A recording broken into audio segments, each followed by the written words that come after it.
আসসালামু আলাইকুম। আমি শারমিন সুলতানা, প্রভাষক রাজক উত্তরা মডেল কলেজ, অর্থনীতি। আজ আমি দ্বাদশ শ্রেণীর শিক্ষার্থীদের জন্য অর্থনীতি প্রথম পত্র বিষয়ে অধ্যায় 9 সামগ্রিক আয় ব্যয় এই অধ্যায়টির একটি বিষয় সম্পর্কে বিশদভাবে বিশ্লেষণ করব। শিক্ষার্থীরা, ইতিমধ্যেই তোমরা জিডিপি, জিএনপি এবং ব্যয়যোগ্য আয়, ব্যক্তিগত আয়, বিভিন্ন ধারণাগুলো সম্পর্কে প্রথম অংশে ধারণা পেয়েছ। আজ আমরা সামগ্রিক ব্যয় যে অংশটি পড়তে যাচ্ছি, এটা পড়ে মূলত আমরা যে বিষয়গুলো সম্পর্কে জানতে পারবো সেটা হচ্ছে যে সামগ্রিক ব্যয়ের যে বিভিন্ন উপাদানগুলো আছে, যেমন ভোগ, সঞ্চয়, আরও আরও আরও বিষয়গুলো, বিনিয়োগ, সরকারি ব্যয়, এরকম আরও অনেকগুলো উপাদান আছে, সেগুলো সম্পর্কে আমরা বিশদভাবে জানতে পারবো। তো প্রথমেই আলোচনায় বিশদভাবে বিশ্লেষণের পূর্বে আমাদের অবশ্যই সামগ্রিক ব্যয় এই জিনিসটি কি এটা জানা অত্যন্ত জরুরি।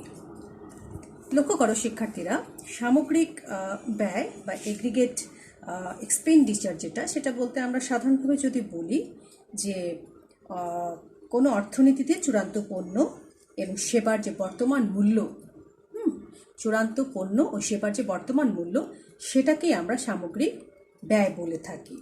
তো সামগ্রিক ব্যয়ের আলোচনায় আমরা আরও অনেক কিছু জানবো। তার পূর্বে দেখো, 4 ধরনের অর্থনীতির একটা অবস্থান আমরা দেখতে পাচ্ছি এবং সেখানে আসলে সামগ্রিক ব্যয় সমান আমরা কোন বিষয়গুলোকে ধরছি সেটা লেখা আছে।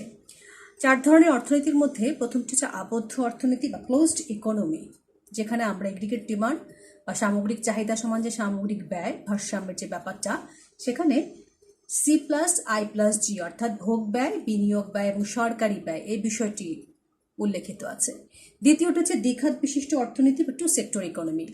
এখানে আমরা দেখতে পাচ্ছি এটি সমান AE, যেখানে আমরা বলতে পারি ভোগ ব্যয় ও বিনিয়োগ ব্যয়ের সমষ্টি দ্বারাই নির্ধারিত হয়। 3 নম্বর ত্রিখাত বিশিষ্ট বা 3 সেক্টর ইকোনমি, সেখানে আমরা দেখতে পাচ্ছি একইভাবে C+I+G অর্থাৎ ভোগ ব্যয়, বিনিয়োগ ব্যয় এবং সরকারি ব্যয়ের উপস্থিতি।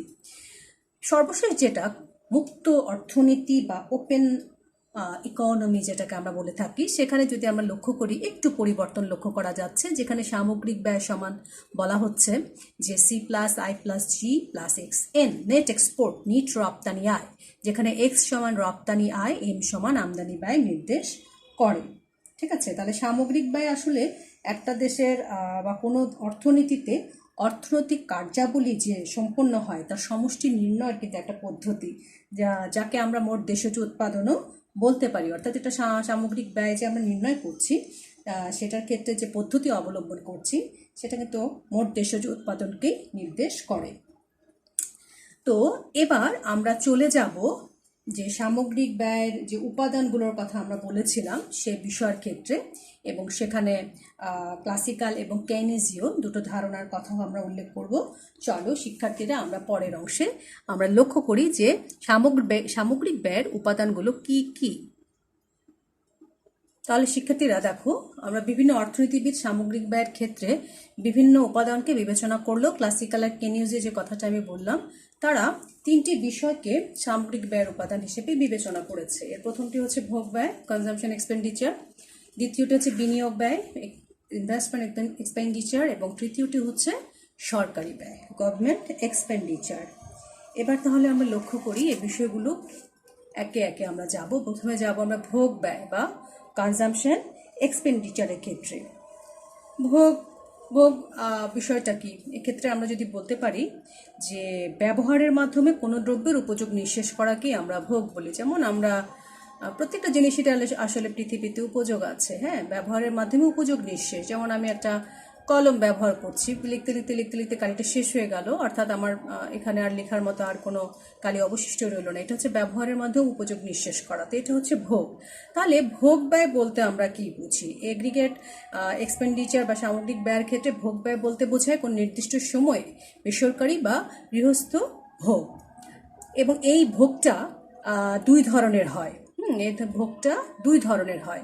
একটা হচ্ছে স্বয়ংভূত ভোগ, যেটাকে বলা হয় অটোনোমাস কনজাম্পশন, আরেকটা হচ্ছে প্ররোচিত ভোগ বা ইনডিউসড কনজাম্পশন।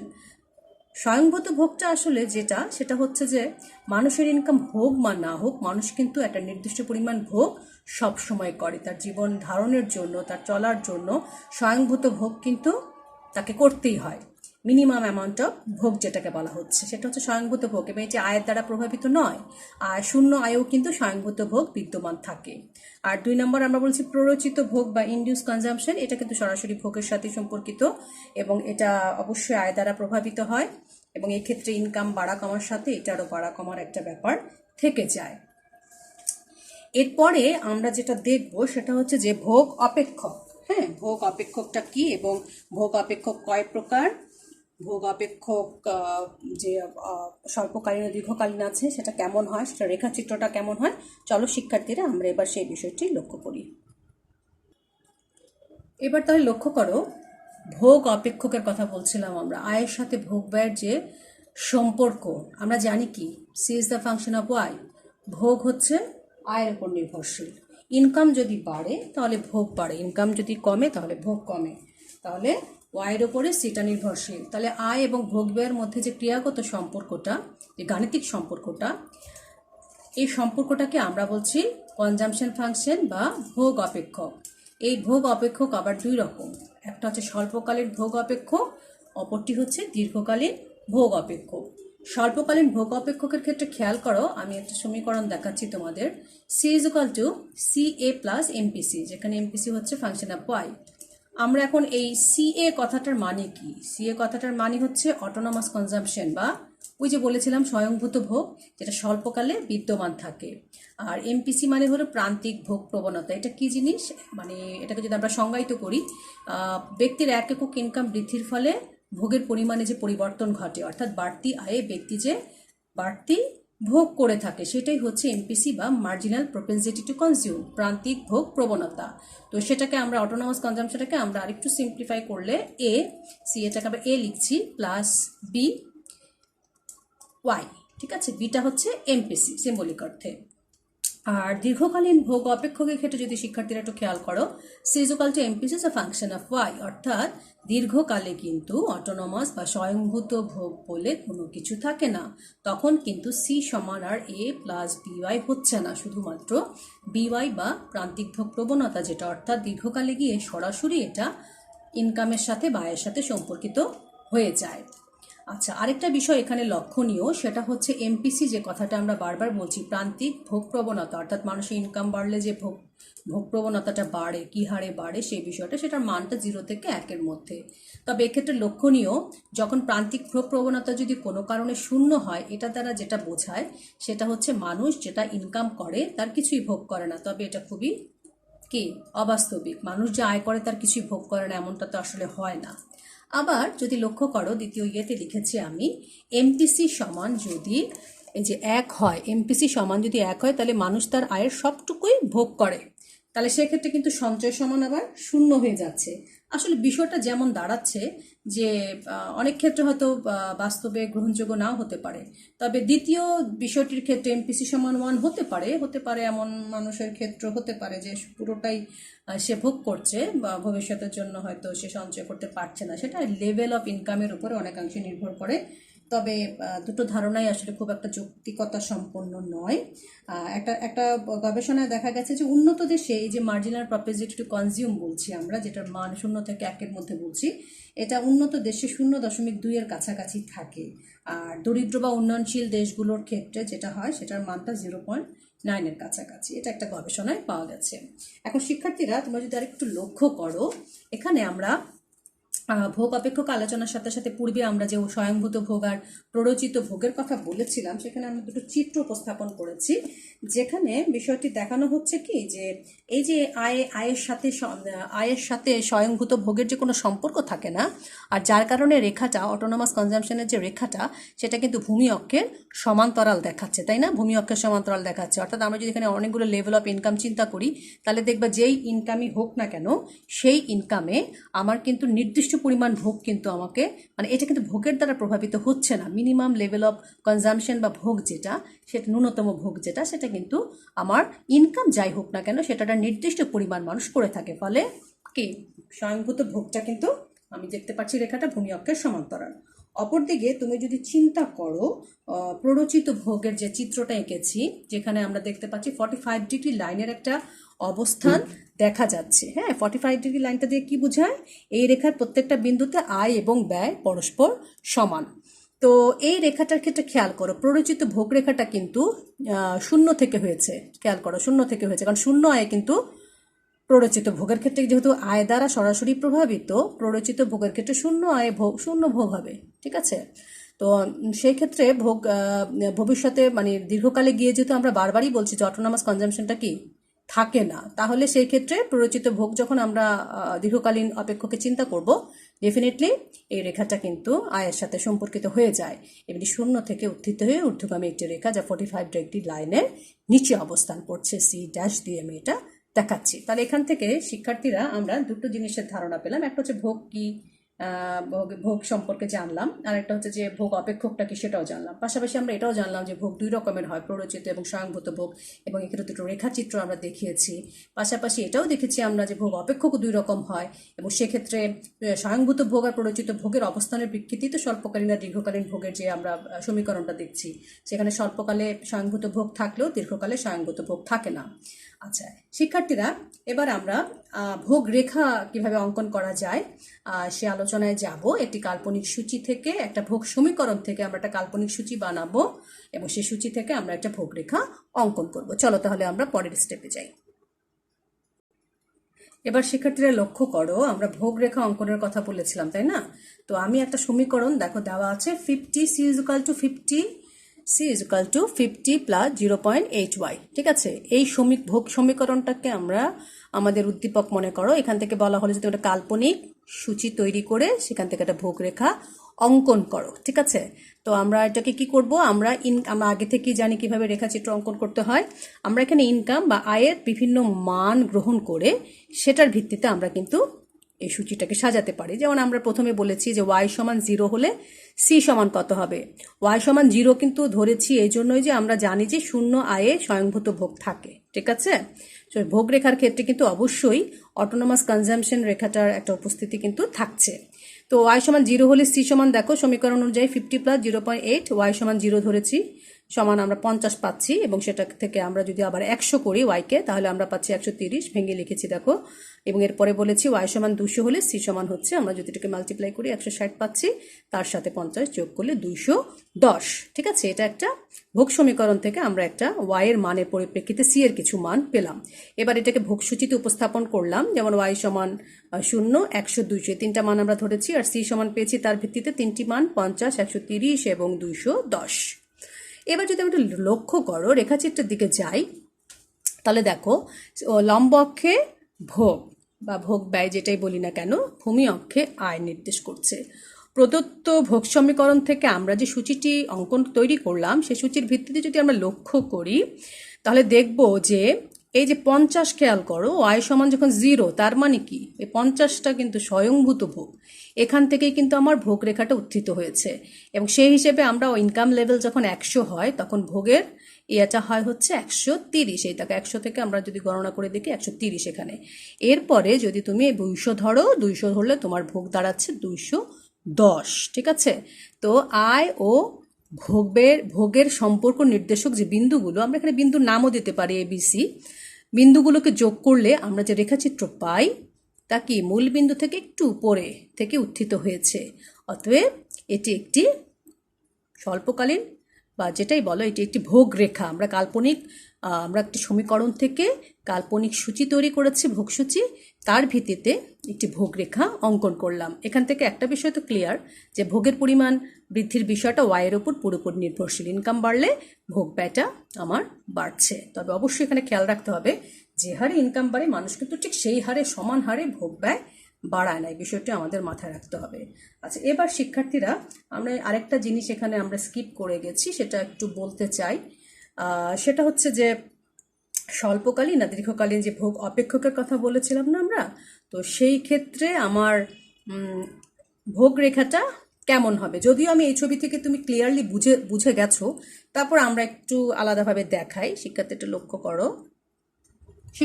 লক্ষ্য করো, আমরা এখানে বলছিলাম স্বল্পকালীন ও দীর্ঘকালীন ভোগ অপেক্ষকের ক্ষেত্রে আমার রেখাচিত্রটা কেমন হবে। দেখো খুব ক্লিয়ারলি দেখা যাচ্ছে। আমি যে অটোনমাস কনজাম্পশনের কথা বলছি, যেটা স্বল্পকালে থাকে, দীর্ঘকালে থাকে না, তার কারণে এটা মূলবিন্দু থেকে একটু উপরে 45 ডিগ্রি লাইনটা এখান দিয়ে গেছে, যেখানে আয় ব্যয় সমান বলেছিলাম আমরা। আর দীর্ঘকালীন ভোগ অপেক্ষকের ক্ষেত্রে খেয়াল করো, সি ভোগরেখা বিওয়াই, যেটা এখানে কিন্তু অটোনমাস কনজাম্পশন নাই বলে শূন্য থেকে আমরা রেখাচিত্রটা এঁকেছি। এবার আমরা দ্বিতীয় ইয়েতে যাই, দ্বিতীয় উপাদানটা যেটা সরকারি ব্যয়। সরকারি ব্যয় একটা গুরুত্বপূর্ণ জিনিস যে কোনো দেশের প্রেক্ষাপটে। ক্লাসিক্যাল অর্থনীতিতে অবশ্য সরকারের ভূমিকা নিয়ে তেমন একটা বিষয় আলোচনা করা হয়নি। কেনেজীয় অর্থনীতিতে সরকারের যে ভূমিকা, সরকার যে একটা অর্থনীতিতে উন্নয়নমূলক কাজে যে সরকারের যে ব্যয়, সেই বিষয়টাকে তারা গুরুত্ব দিয়েছে। তো বিভিন্ন রকম অবকাঠামোগত সুযোগ সুবিধা এবং দেশের অর্থনৈতিক উন্নয়নের জন্য সরকার বিভিন্ন ক্ষেত্রে বিভিন্ন সময় বিভিন্ন রকম ব্যয় সাধন করে থাকে। তো এই ব্যয়টাকে আমরা দুটো ভাগে ভাগ করতে পারি, রাজস্ব ব্যয় এবং কি উন্নয়ন ব্যয়। তো রাজস্ব ব্যয় বলতে আমরা যেটাকে বুঝি সেটা বলছে যে এই ব্যয়টা সরকার বছরে একবার নয়, বারবার করতে হয়। হ্যাঁ, যেমন ধরো কর্মকর্তা, সরকারি কর্মকর্তা কর্মচারীদের বেতন, বা প্রশাসনিক কর্মকর্তা বা কর্মচারী, এটা তো একদিনের বিষয় না। এটা যতদিন একটা প্রশাসন বা মন্ত্রণালয় চলবে, প্রশাসনিক কাজকর্ম চলবে, ততদিনই সেই প্রতিষ্ঠানের কর্মরত ব্যক্তিদেরকে অবশ্যই তার বেতন ভাতা দিতে হবে। জননিরাপত্তার বিষয়টা এটা একদিনের বিষয় না। তারপর আমরা এখানে আরও অনেক বিষয় থাকতে পারে, যেমন রাজস্ব আদায়ের যে ব্যাপারগুলো, সেটা তো বছরের পর বছর বারবারই হচ্ছে। রাষ্ট্রীয় সম্পত্তির যে সুরক্ষা, নানাবিধ যে উদ্যোগগুলো, সেগুলো কিন্তু বছরে বারবারই করতে হয়। এটাকে আমরা বলছি রাজস্ব ব্যয়। ঠিক আছে। 2 নম্বর হচ্ছে উন্নয়ন ব্যয়। হ্যাঁ, ডেভেলপমেন্ট এক্সপেন্ডিচার, যেটা এই ব্যয়গুলো একটু একটু বৃহৎ আকারে হয়, বড় আকারের ব্যয়। এবং এই ব্যয়টা যখন যেটা করা হয় সেটা একবার মাত্রই করা হয়। যেমন ধরো সেতু বা বাঁধ নির্মাণ, ঠিক আছে, হয়তো সেটা রিপেয়ারিংয়ের কাজ হতে পারে, কিন্তু সেটা কিন্তু একবারই তৈরি হচ্ছে। যেমন যমুনা সেতু, সেটা কি বারবার যমুনা সেতু তৈরি হবে? পদ্মা সেতু একবারই তৈরি হবে। শিক্ষাক্ষেত্রে তারপরে আমরা বলেছি যে গবেষণামূলক কাজের কথা আসতে পারে এখানে। আচ্ছা, তারপরে আছে শিক্ষা, বিদ্যুৎ, গ্যাস। হ্যাঁ, এই যে অবকাঠামোগত যে বিষয়গুলোর কথা আমরা বলছি, এটা কিন্তু উন্নয়ন ব্যয়টি যখন যেখানে করা হচ্ছে সেটা একবার করা হচ্ছে। মাঝে মাঝে সংস্কারের প্রয়োজন হয়, বাট ব্যয়গুলো বারবার নয়। বৃহৎ আকারের ব্যয়, বড় আকারের ব্যয়, অনেক লম্বা সময়ের কথা চিন্তা করে এই ধরনের ব্যয়গুলো করা হয়। আচ্ছা, এখানে আমরা সরকারি ব্যয়ের মধ্যে সরকারি ভোগ ব্যয় এবং বিনিয়োগ ব্যয় অন্তর্ভুক্ত থাকে, এই বিষয়টাকে আমাদের মাথায় রাখতে হবে। আচ্ছা শিক্ষার্থীরা, আমরা পূর্বে যে ভোগ ব্যয়ের কথা বলেছিলাম, সেখানে তোমরা যে দেখো একটু পাশেই লেখা আছে ভোগ ব্যয় কী কী বিষয়ের উপর নির্ভর করে। সেটা আমরা খুব ভালোভাবেই জানি যে একজন ব্যক্তির ভোগ অবশ্যই প্রথমত তার ইনকাম দ্বারা, দ্বিতীয়টা হচ্ছে বাজারে জিনিসপত্রের দাম কেমন, তারপর তার সঞ্চয় প্রবণতা কেমন। সে যদি বেশি সঞ্চয় প্রবণতা বেশি থাকে তাহলে অবশ্যই তার ভোগ প্রবণতা কম হবে, তাই না? তারপরে বা ব্যাংকে যে টাকা পয়সা রাখে সেখানে যদি তোমার সুদের হারটা ভালো থাকে তাহলে সে বেশি সঞ্চয় করবে। আর নতুন কোনো দ্রব্য দেখলেও তার নতুন করে ভোগের উদ্রেক হতে পারে। হ্যাঁ, নানাবিধ বিষয়গুলোর উপরে ভোগ ব্যয় নির্ভর করে। আচ্ছা, তাহলে আমরা এখানে আমাদের ভোগ ব্যয় এবং সরকারি ব্যয়, এই দুটো বিষয় সম্পর্কে মোটামুটি আমাদের একটা ধারণা হয়ে গেছে। এবার আমরা যাব আলোচনার আরেকটি অংশ, সেটা হচ্ছে সঞ্চয়। সঞ্চয় কি এবং এই সঞ্চয়টা কি কিভাবে হতে পারে, কোন কোন ক্ষেত্রে হতে পারে। চলো শিক্ষার্থীরা, তাহলে আমরা সঞ্চয় সম্পর্কে এবার ধারণা নেই। এবার আমরা দেখব সঞ্চয়। সঞ্চয় খুব সহজ বিষয়। আমি যে ইনকামটা করি সেখান থেকে আমি যে অংশটা ভোগ করি না, ভবিষ্যতে আমার নিরাপত্তার জন্য বা কোনো প্রয়োজনের জন্য জমিয়ে রাখি, সেটাই হচ্ছে কি সঞ্চয় বা সেভিংস। আয়ের যে অংশ বর্তমানে ভোগ না করে ভবিষ্যতের জন্য জমিয়ে রাখা হয় বা জমা রাখা হয়, সেটাই হচ্ছে সঞ্চয়। আমরা সঞ্চয় কিন্তু আয়ের উপর নির্ভরশীল, তাই না? আয় বাড়লে সঞ্চয় বাড়বে, আয় কমলে সঞ্চয় কমবে। সেভিংস সমান খেয়াল করো Y - C, অর্থাৎ আয় থেকে ভোগ ব্যয় বাদ দিলে যা থাকে তাই সেভিংস। জাতীয় সঞ্চয়ের 3টা উৎস আছে। একটা হচ্ছে ব্যক্তিগত সঞ্চয়, দ্বিতীয়টা হচ্ছে ব্যবসা প্রতিষ্ঠানের সঞ্চয়, তৃতীয়টা হচ্ছে সরকারের উদ্বৃত্ত। ঠিক আছে। তো এখানে ব্যক্তিগত সঞ্চয় বলতে যেটা বোঝায়, ব্যয়যোগ্য আয় হতে ভোগ ব্যয় বাদ দিলে যে অবশিষ্ট থাকে। ব্যয়যোগ্য আয় কি তোমাদের মনে আছে? প্রথম অংশে আমরা পড়েছি, তাই না? কোনো ব্যক্তির বিভিন্ন রকম কর ও অন্যান্য খরচ বাদ দেবার পর যেটা অবশিষ্ট থাকে সেটা হচ্ছে ব্যয়যোগ্য আয়। ব্যক্তির ব্যয়যোগ্য আয় কোনটা? কোনো ব্যক্তি ওই ট্যাক্স, সরকারকে যে ট্যাক্স দিতে হয়, সরকারকে যে দেশে যে বা ব্যক্তি বসবাস করে তাকে অবশ্যই সরকারকে বিভিন্ন সময় ট্যাক্স প্রদান করতে হয়। তো বিভিন্ন ব্যক্তিগত প্রত্যক্ষ কর ও বিভিন্ন রকম ব্যয় বাদ দিলে যেটা অবশিষ্ট থাকে সেটাই ব্যক্তিগত মানে ব্যয়যোগ্য আয় আর কি। তো সেখান থেকে ভোগ ব্যয় বাদ দিলে যেটা অবশিষ্ট থাকবে সেটাই তার ব্যক্তিগত সঞ্চয় হবে।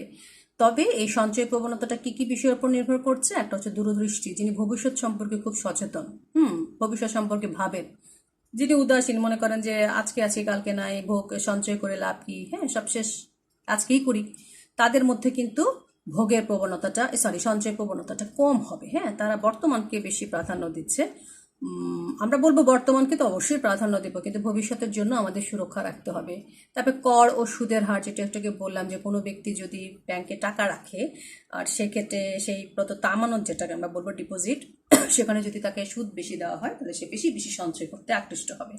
আবার ট্যাক্সের হার যদি বেশি হয় তাহলে ব্যক্তির বেশি মানে একটা বিশাল অর্থ সরকারকে ট্যাক্স হিসেবে বা অন্যান্য দ্রব্য করের পেছনে দিয়ে দিতে হবে, তখন তার কাছে টাকার পরিমাণটা কম থাকবে, সঞ্চয়ের হারও কমে আসবে। এরকম নানাবিধ বিষয়গুলোর উপর সঞ্চয় নির্ভর করে। 2 নম্বর, ব্যবসা প্রতিষ্ঠানের সঞ্চয়ের কথা বলেছে। সেখানে কারবারে যৌথ মূলধনী কারবারগুলোর কথা আমরা বলি। যৌথ মূলধনী কারবারে তাদের আয়ের যে অংশ, আয়ের সবটুকু অংশ লভ্যাংশ রূপে বন্টন না করে বলছে কিছু অংশ উৎপাদন চলাকালে যে মূলধনের ক্ষয়ক্ষতিজনিত ব্যয় হয়, যেমন ডেপ্রিসিয়েশন, কস্ট অফ ক্যাপিটাল যেটাকে বলা হয়, ওই ধরনের ব্যয়গুলোর ক্ষয়ক্ষতির ব্যয় পূরণের জন্য যে আমরা যে অর্থটা আলাদা করে রাখা হয় আর কি কারবারের তরফ থেকে, সেভাবেও কিন্তু প্রতিষ্ঠানের জন্য, ব্যবসা প্রতিষ্ঠানের জন্য সঞ্চয় হতে পারে। ঠিক আছে, এটা হচ্ছে যৌথ মূলধনী কারবারের আয়ের সবটা যদি বন্টন না করে কিছু পরিমাণ অর্থ তারা মূলধনের ক্ষয়ক্ষতিজনিত ব্যয় যেটা হয়, অবচয়জনিত ব্যয়, সেটা পূরণের জন্য রাখে, সেভাবে হতে পারে। আর 3 নাম্বারটা দেখো, সরকারের উদ্বৃত্ত বলেছি আমরা, গভর্নমেন্টের সারপ্লাস।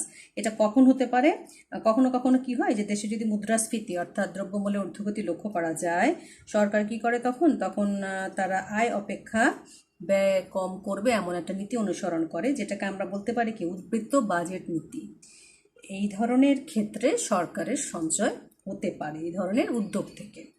আচ্ছা, এবার শিক্ষার্থীরা আমরা যে উপাদানগুলোর কথা আলোচনা করছিলাম তার যে আরেকটি উপাদান, সেটা হচ্ছে বিনিয়োগ, ইনভেস্টমেন্ট। হ্যাঁ, এই আমরা 3টি উপাদানের মধ্যে 2টো আলোচনা হয়েছে, এর মধ্যে আরেকটি হচ্ছে বিনিয়োগ বা ইনভেস্টমেন্ট। বিনিয়োগ কি, বিনিয়োগ কত প্রকার, ঠিক আছে, এই বিষয়গুলো সম্পর্কে আমরা আমাদের এই অংশে এবার দেখব। চলো শিক্ষার্থীরা আমরা বিনিয়োগ সম্পর্কে এবার একটু ধারণা নেই। এবার শিক্ষার্থীরা আমরা সর্বশেষ যে টপিকটি দেখতে পাচ্ছি সেটা হচ্ছে বিনিয়োগ বা ইনভেস্টমেন্ট। ইনভেস্টমেন্ট কি আসলে? মূলধন দ্রব্যের জন্য যে ব্যয় করা হয় তাকেই বলা হয় বিনিয়োগ। অন্যভাবে সঞ্চিত অর্থকে কোনো উৎপাদনশীল কাজে যদি তুমি নিয়োজিত করো সেটাকেও তুমি বিনিয়োগ বলতে পারো। ঠিক আছে, এবং বর্তমান মজুতকৃত মূলধন দ্রব্যের সাথে অতিরিক্ত মূলধন দ্রব্যের যে সংযোজন হয় সেটাকেই কিন্তু বিনিয়োগ বলা হয়। বিনিয়োগ 2 রকম, বিনিয়োগ ব্যয় 2 প্রকার। পরিকল্পিত বিনিয়োগ যেটাকে বলা হয়, যেটাকে মেনশন করা হয় আইপি দিয়ে, প্ল্যান্ড ইনভেস্টমেন্ট। আর একটা হচ্ছে অপরিকল্পিত বিনিয়োগ যেটাকে বলা হয় আইইউ, অর্থাৎ আনপ্ল্যান্ড ইনভেস্টমেন্ট।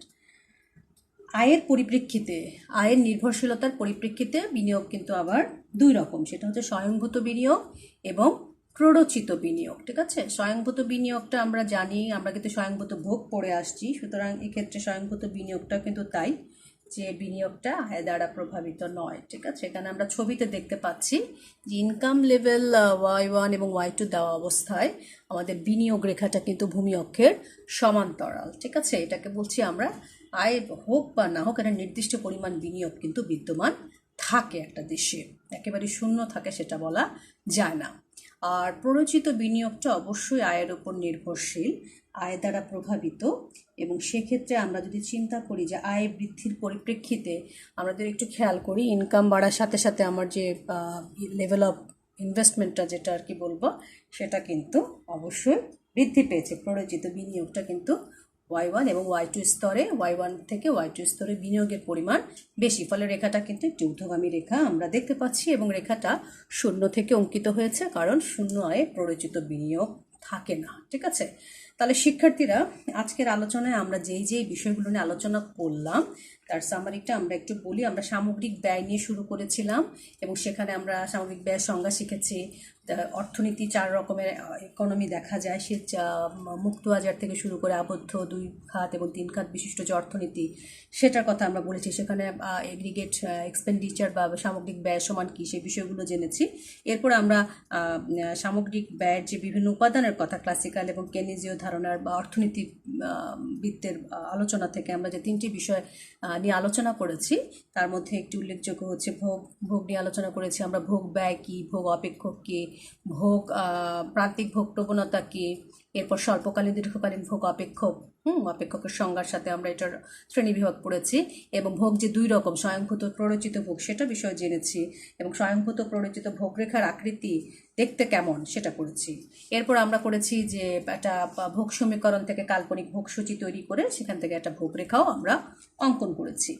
এরপরে আমরা সরকারি ব্যয় কী সেটা পড়েছি, সরকারি ব্যয় কত প্রকার সেটা জেনেছি। তৃতীয়তে আমরা পড়েছি সঞ্চয়, এবং সঞ্চয়টা কী, সঞ্চয় কী কী বিষয়ের উপর নির্ভর করে, এবং সঞ্চয় কী কীভাবে হতে পারে, জাতীয় সঞ্চয়টা যে 3ভাবে হয় সেই বিষয়টা সম্পর্কে আমরা ধারণা পেয়েছি। এবং সর্বশেষ আমি যে স্ক্রিনে যেটা দেখা যাচ্ছে বিনিয়োগ বা ইনভেস্টমেন্ট, সে সম্পর্কে আমরা ধারণা পেয়েছি। তো আশা করব সামগ্রিক ব্যয়ের যে উপাদানগুলো, সেগুলোর আসলে এগুলো সম্পর্কে ধারণা পেলেই কিন্তু পরবর্তী আলোচনায় আমাদের যে বিষয়গুলো সেগুলো সম্পর্কে আমরা জানতে পারবো। তো শিক্ষার্থীরা, আজকে যতটুকু আমরা আলোচনা করলাম তোমরা বাসায় প্র্যাকটিস করবে, ভালোভাবে পড়বে এবং চিত্রগুলো প্র্যাকটিস করবে, সমীকরণগুলো খেয়াল করবে, তাহলে আমরা এই উপাদানগুলো সম্পর্কে আমাদের ভালো ধারণা রাখতে পারবো। ঠিক আছে? তো আজকে আমার আলোচনা আমি এখানেই সমাপ্তি ঘোষণা করছি।